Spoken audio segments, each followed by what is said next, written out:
Technology brings forth change through connectivity and ingenuity.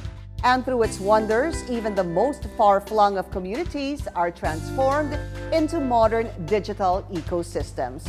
Just like what the country's largest telecommunications company did to an island in Antique that now reaps the benefits of advancements and progress that are often only experienced in cities, making lives of the residents easier and productive. Good evening, I'm Pinky Webb, and this is Business Matters, where doing good is good business.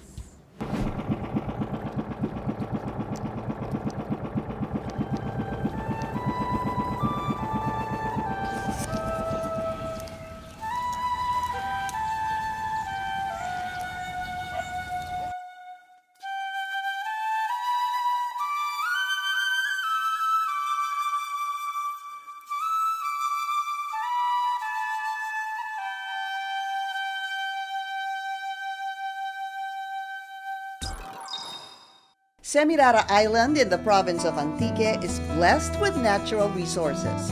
It's sky blue waters that provide its 19,000 residents with fresh bounties. Because of its abundance of resources, Semirara enjoys a first-class municipality standing. However, the island has long lagged when it comes to connectivity. So, ang way of living ng Barangay Semirara dito, mga seaweeds farmers, fisher folks, at mga negosyante.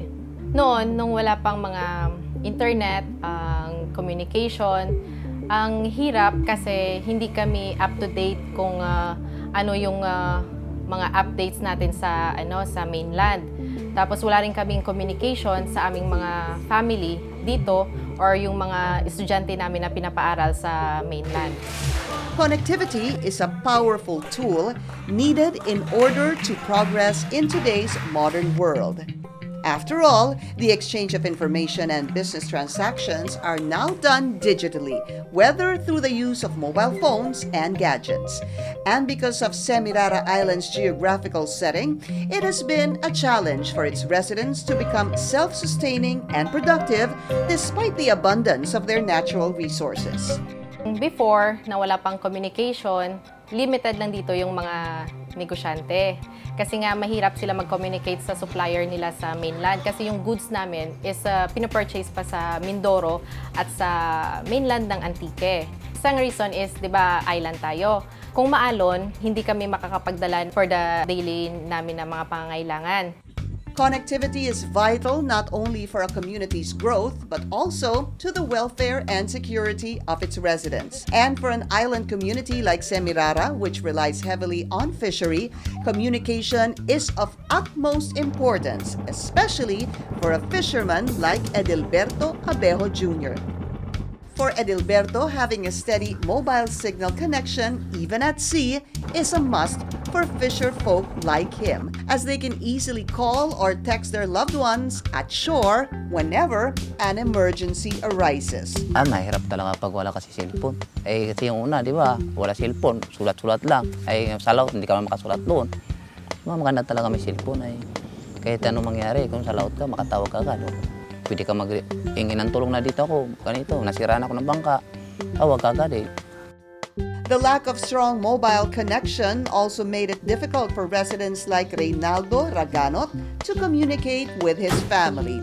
Originally hailing from Davao, Reynaldo struggled with homesickness after transferring work to Semirara. Mahirap dito pagdating doon kasi yung transpo, yung daan dito, wala ka pang makikita na semento.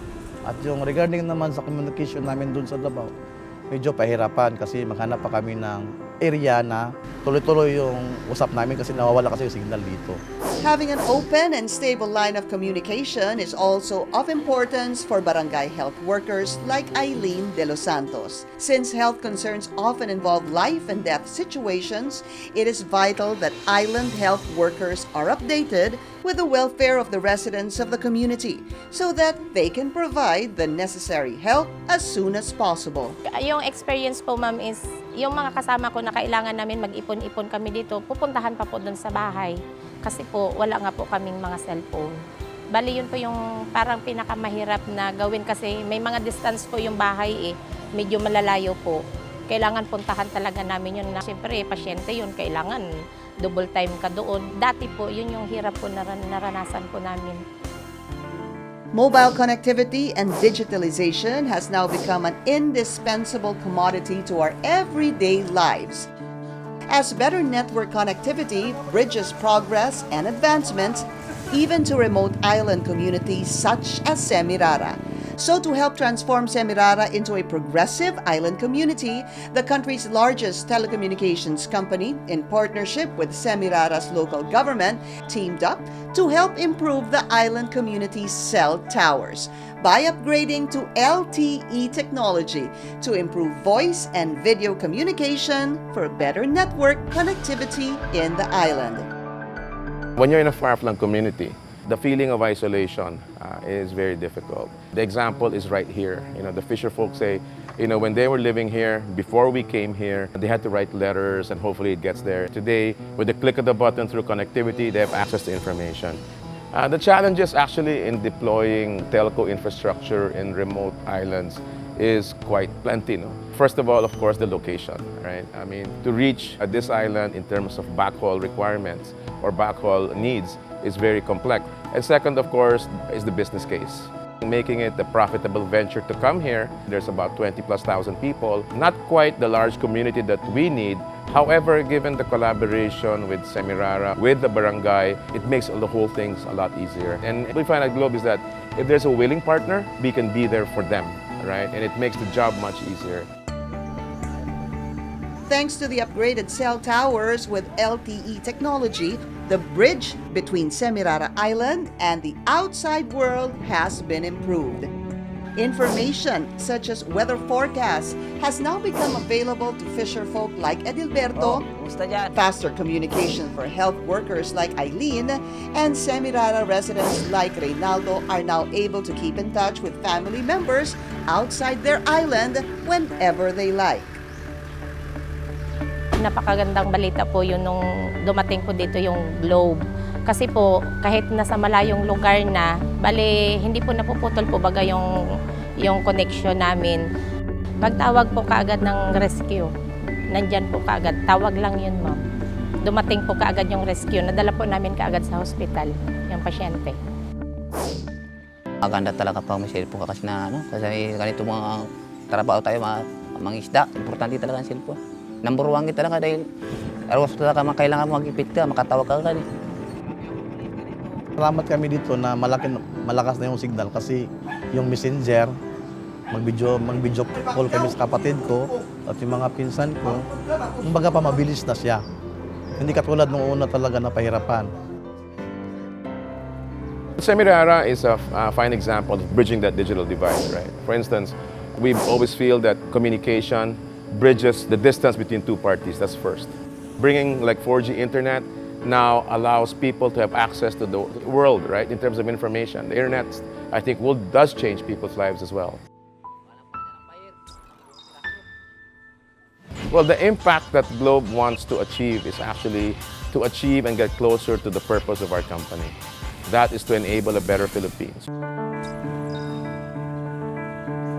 For a community to be fully self-sustaining, business needs to thrive in order to provide a steady livelihood and job opportunities for all residents.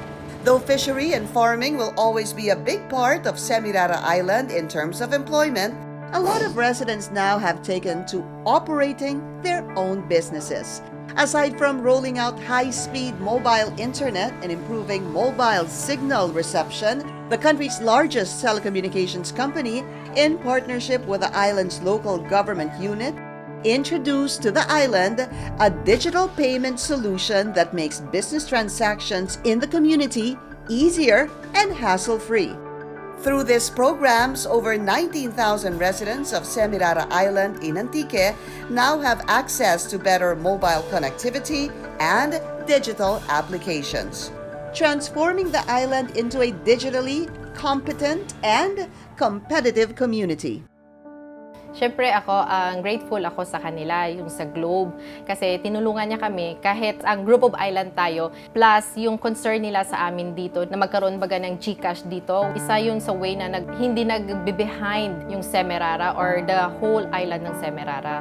For business owners like Irene Bonto and Angel Tabutlong, the strong mobile signal reception and digitalization of business operations with the help of digital payment solutions has made business in the island competitive and modern. Dati, mahirapan kami communication, lalo na sa ibang lugar, mag-text at saka call, lalo na po sa data connection.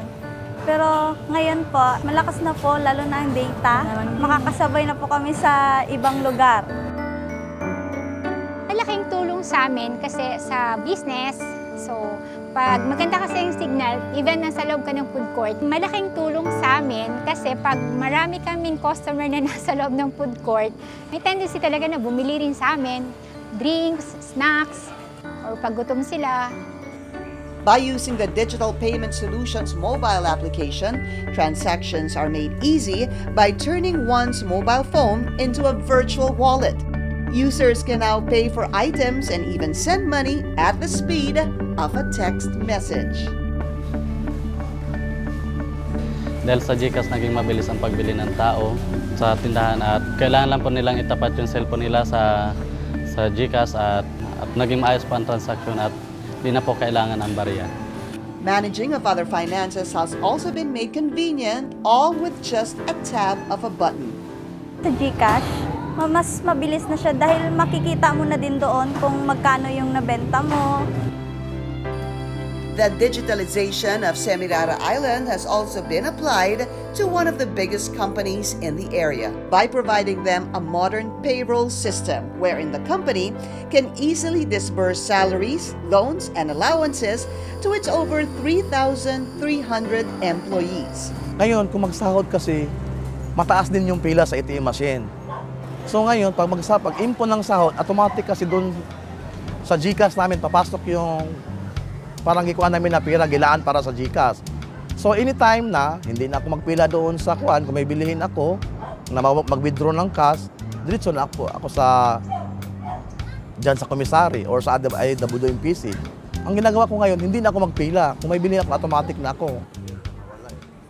With the financial inclusion and digital inclusion brought by the collaboration between the telco, local government, the residents of Semirara Island are now digitally connected and are now able to explore and enjoy advancements and accessibility brought upon by better network connectivity. Financial inclusion, I think, is another game changer in terms of a person's life, because he will have a financial record, eventually a financial score. He will have access to banking services or financial services that he has never had before. I mean, there's no money market operation or funds here in Semirara, but they can do it with GCash. Their insurance, people don't come here to sell insurance, they can do it on their phone. They can open a savings account without leaving their houses. They can transfer money to banks in Manila without even having to fly or having sent it to a friend. And it's all digital, and today it's all without fee.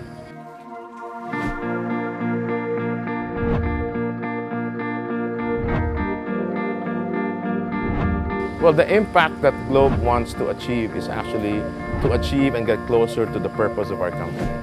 That is to enable a better Philippines, right? To see families' dreams come true, to see a nation that flourishes and is admired, and to see businesses thrive. You know, that's what we do for a living. And hopefully, like I said, we grow our company at the same time, we grow our country and improve people's lives.